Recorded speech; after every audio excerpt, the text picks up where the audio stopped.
Hi guys! Welcome to the vlog. So biglaan nagutom ako. Puntahan natin yung sinasabi nilang famous na chicken daw sa Saudi. So nandito siya ngayon sa Qatar para sa FIFA World Cup din. Yan. So yan daw yung Al-Baik chicken. Actually, ayan, apat yung dumating daw na truck nila dito sa Doha. So, nandito siya sa isang lugar lang. Dito siya sa may bandang, ano tong lugar na to? Misila. Sa bandang Misila.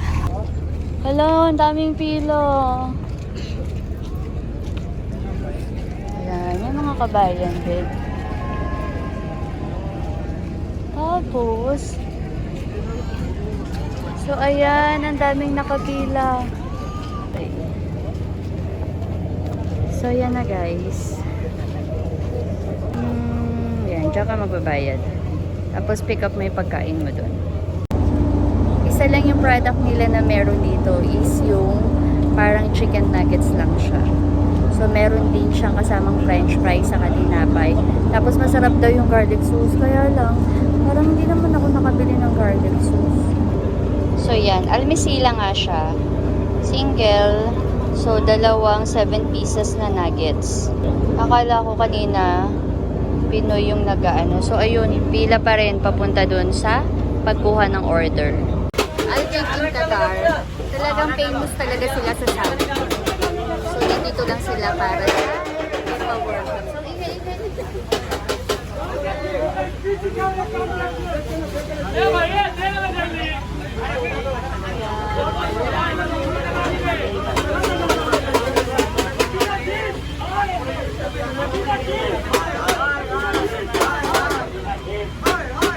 ang tagal na nagluluto.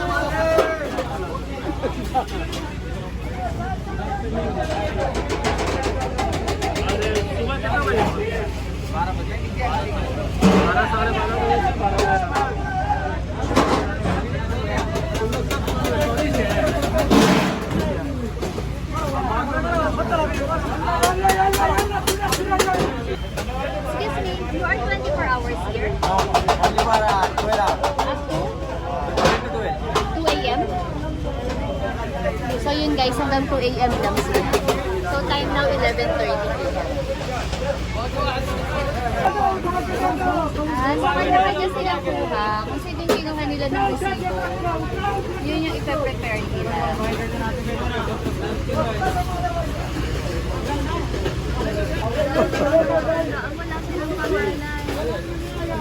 Yes.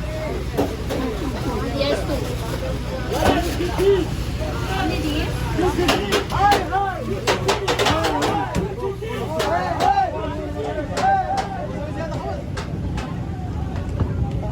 So, ito na yung order natin. Wala kaming soft drinks. Hindi ako naka-order ng soft drinks. So, after 20 minutes naka-order na kami. Tapos, ang gulo-gulo talaga na. Ang saya sa loob kasi madalian yung kilos nila. So, dalawa lang yung in-order namin. Hindi kami naka-order ng soft drinks, walang garlic sauce, walang ano. Pero sana masarap. So, tara na, doon lang tayo sa sakyan kumain. Ito na siya. Kakain kasi wala naman talagang dine-in. Kasi nga nakatrack lang sila. Yun, ulitin ko, sila ay famous sa Saudi Arabia. So, pumunta lang sila dito para sa FIFA World Cup. So, parang famous din sila sa Arab country kasi sobrang dami din talagang nakapila. Tapos sabi, masarap nga daw. So, tinry natin. Actually, pagka-out ko sa trabaho, dumiretso na kami dito. Kasi nadaanan ko to kagabi. Tapos sabi ko, ayan pala yung Al-Baik na sinasabi nila na famous daw sa Saudi. So, niyaya ko yung director natin para magpunta dito. Actually, kita mo siya sa daanan pero ang layo nung entrance niya. Iikot ka pa talaga. Kaya ayun, tapos yun din, balita ko nga sa mga kasama ko kanina sa katrabaho ko, marami nga daw tao. So pila nga daw. Pero ang sabi kasi, 4 daw na truck ang dumating. So akala ko naman, yung 4 na yon hiwa-hiwalay. So isang place lang pala yung pinaglagyan sa kanila. So, okay din. Mabilis din naman yung service kasi parang 20 minutes lang. Mabilisan. Kaya ang ingay-ingay nila kanina kasi mabilis talaga yung service nila. So, kinakalampag sila.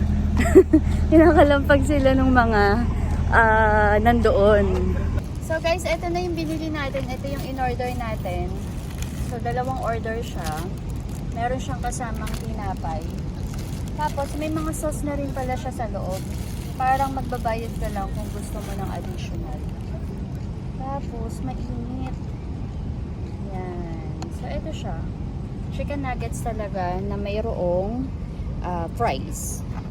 2, 4, 6, 7 pieces na chicken nuggets. Tapos, ito yung mga sauce niya.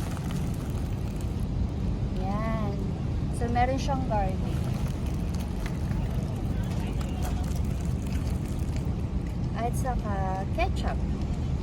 Yan. So, kain tayo.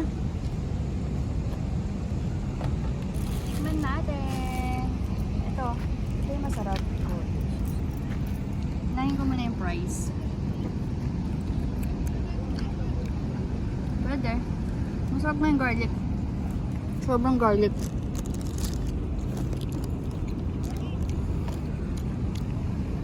Tapos ganito kalaki yung nuggets nila.